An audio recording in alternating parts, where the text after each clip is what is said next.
ไหนบ่ตายสัตว์ที่บ่ตายคือสัตว์หยังกาเจ้า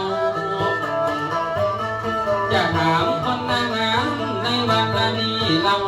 กำตายกำเก้าเสือตายไว้ยังว่าสัตว์ในโลกมันก็ล้วนตึงตายว่าสัตว์ตัวใดมันบ่ตายว่าอันก้อยตอบคำถามในวันนี้แล้วว่าสัตว์บ่ตายสัตว์จะว่าจะไปปัญญาเข้าไปใจกินน้ำสองเกินยิ้มคืนสองตาหวังจะได้ตั้งตัวแม่ปานเป็นว่าอดทรงจะได้กินหวานมันจักมันสาจะไหลตาเด่นน้อยให้สีดำน้อยมากน้อยแค่ว่าสัตว์หมดโลกนั้นก็ล้วนตึงตายเป็นจังหน้างัวควายมันก็ตายหมดเสียงว่าอันนี้แหละเขาอยากกล่าวกำมาเลี้ยงสัตว์ที่บ่ตายคือสัจจะว่าจาพี่น้องเจ้าว่าบ้านก้อยในใครจะลำดับลำดาด้วยกันว่าอันทำตักต้องถามในวันนี้แล้วมนุษย์คนเขาตายแล้วกินหยังนั่นว่าเสียงลมดังอยากกินหยังแม่เจ้าเพิ่นอยากไปกินน้ำเพิ่นก็ไปกินเขาตายแล้วนั่นเราก็กินหยังสักอันกันว่าเพิ่นตายแล้วเพิ่นจะกินหยังนายอยากตอบคำถามแล้วยังจนเขาว่าตีปลายสูงหวังหาน้ำล้นว่าตายไปแล้วกินข้าวเป็นกันจับเอาพี่น้องลงกลางใจกลางกันเราว่ากินได้แกงว่ากินได้เก่าจะบอกลูกเจ้าห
เจ้าจีดอกซอยยาสันดอนใดเขาว่าตัวบุญนี่เป็นตัวจะได้ยังปากดันเข้าใจนอกป่าบ้านแม่บ้านผู้ที่เพิ่นมาฟังเขาก็ตึงไทยโม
ตัวบาทนี้ก็เหมือนกันตัวจะได้กันแสงจันทร์เมตตาให้ลำจับลำดาเมื่อมันเป็นน้ำแล้ว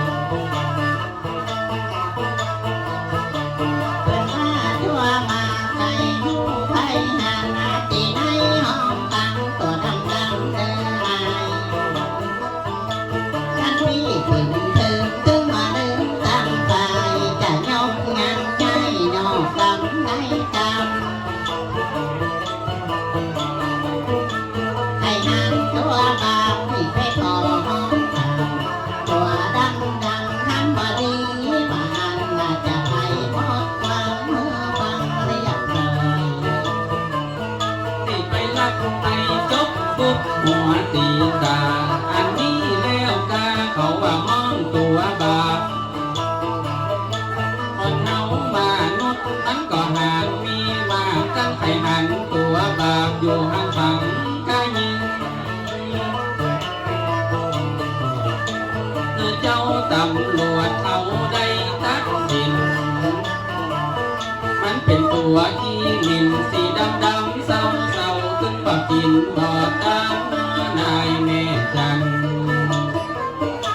คนเฮาตายแล้วขึ้นมาบนสวรรค์ห้องตามสวรรค์จะมีกี่จันกี่ห้องอดีสอนจันซอยไทยไปเตื้อห้องฝนตกฟ้าห้องว่าเป็นอย่างสักลาย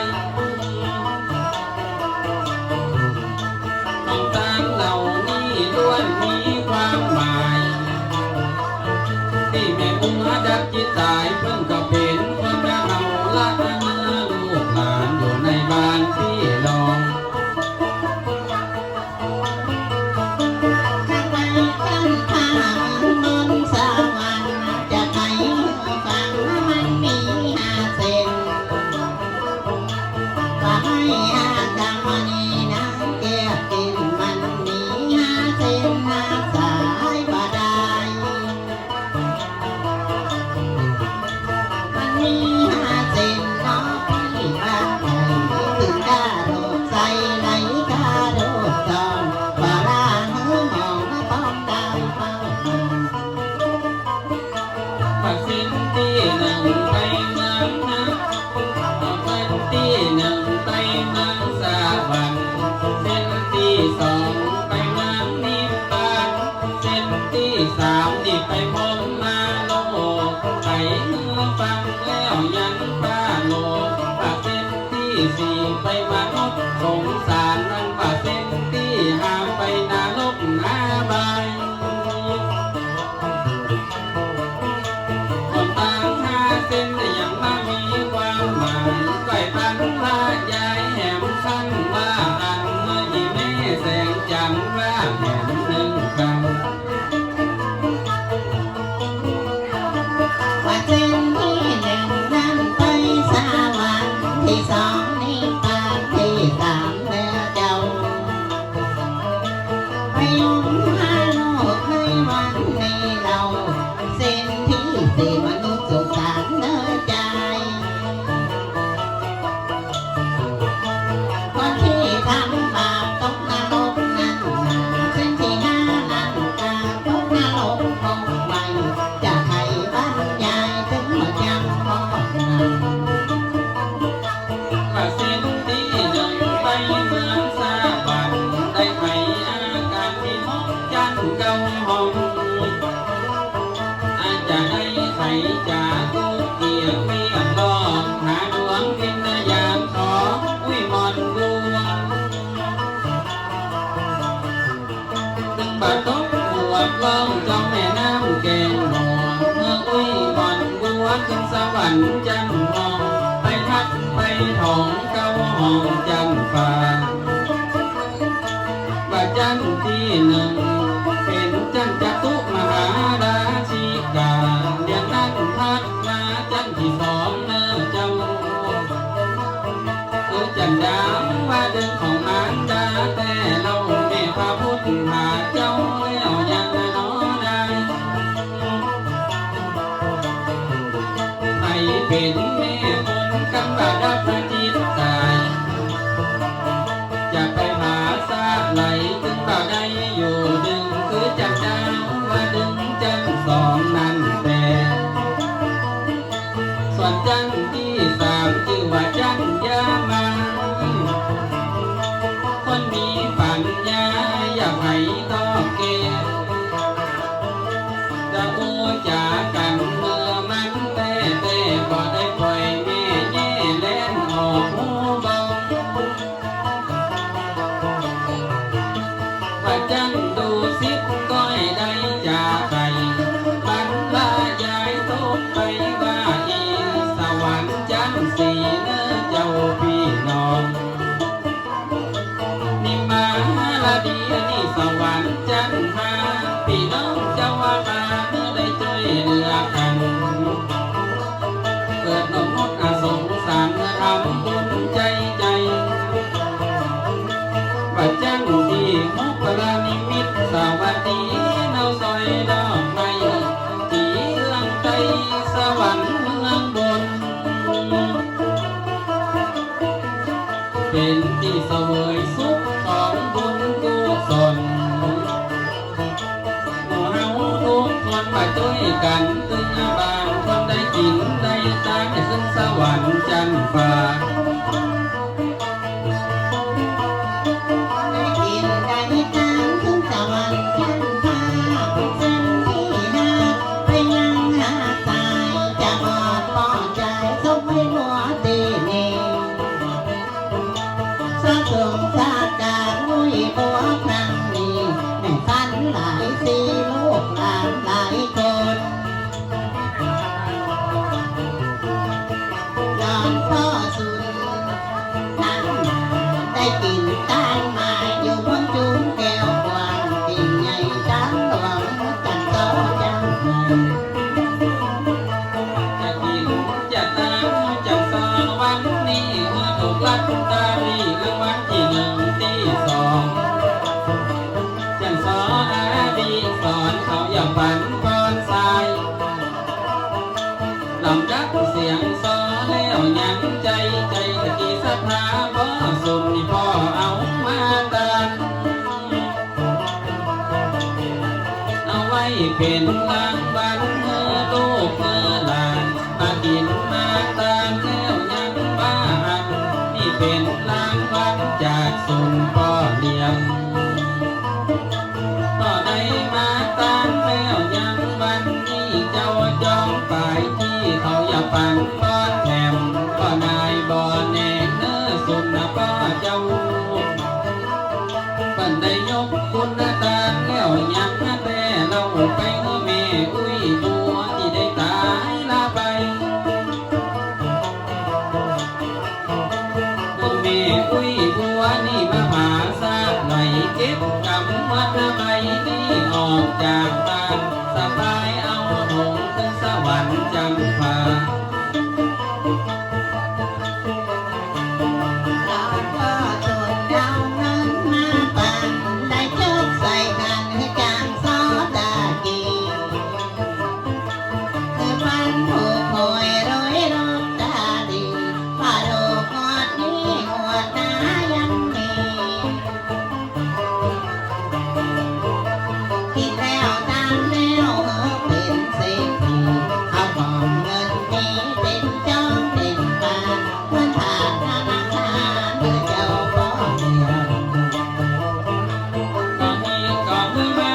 ก็หาก็มือใดมือปันเป็นปลาเลี้ยงใหญ่ในบ้านเหมือนกัน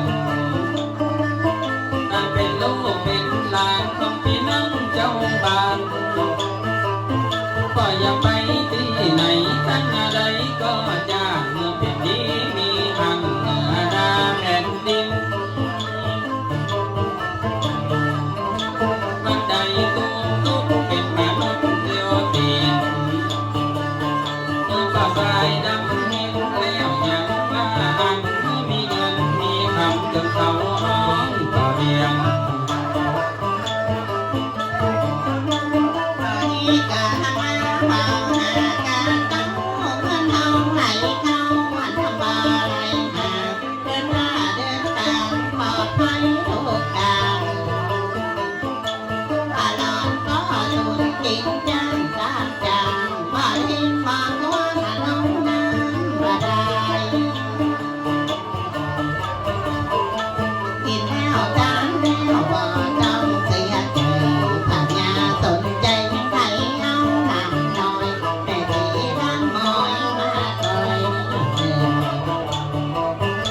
มาสอบ้านนี้ยังมากันกัดหัวอกตั้งใจว่าจ้างสันใดนอสายผู้สร้างกันจะฟ้อนจะลำให้ดูสงสารดุยบัวเจนลำจะบัวป่วยการให้จะพอสมมากันจะลุกขึ้นนะฟ้อนแล้วยังแต่หนาไว้ขอสมมาดุยบัวไว้ดีเห็นหน้านี้เขาอย่าได้ฟ้อนแงน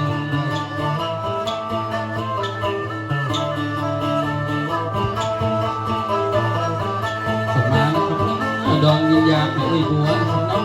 อันนี้จะขอบคุณรางวัลนะครับเป็นบ่าวมีซ้อนจะต้องมีข้อนะครับเนาะก่อนส่งดวงวิญญาณแม่อุ้ยบัวมาหม่อนมางานเตลุกเตลานนะครับเนาะสมัยยังคนอีแม่มักฟังซ้อสอบฟังซ้อนะครับเป็นคนเฮากับบ้านคนเฮากับบ้านย่านกับเมืองเฮานะครับมาหนึ่งแม่อุ้ยนะมาหม่อนด้วยแต่เจ้ยแต่ซ้อ เอาเสียงพินเสียงสลอเนี่ยห้อนดวงวิญญาณไปอุ้ยมาเนอะมาห้อนกระดูกไปหลาน